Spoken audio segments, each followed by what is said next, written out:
எதுக்காக ஒருத்தர் ஸ்பெஷலானவங்களா இருக்கணும்? என் பையன் ஒண்ணு மத்தவங்களை விட புத்திசாலியா இருக்க வேண்டாம். அதெல்லாம் விடுங்க. என் பையனை கொஞ்சம் பாருங்க, எவ்வளவு அழகா இருக்கான்னு. என்னை பொறுத்த வரைக்கும் ஏரன் ஸ்பெஷலானவன் தான்.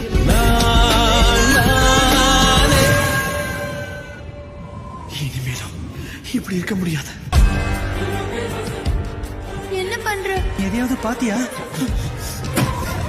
அவங்கள ஒருத்தரை கூட நான் உயிரோட விட மாட்டேன்.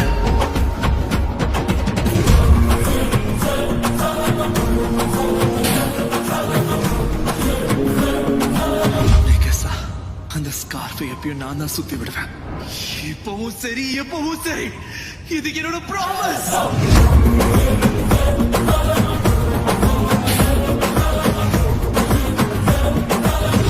4 வருஷம் கழிச்சு பாக்குறோம்ல ராய்னா. ஏரன், நான் இப்பவும் சொல்றேன்,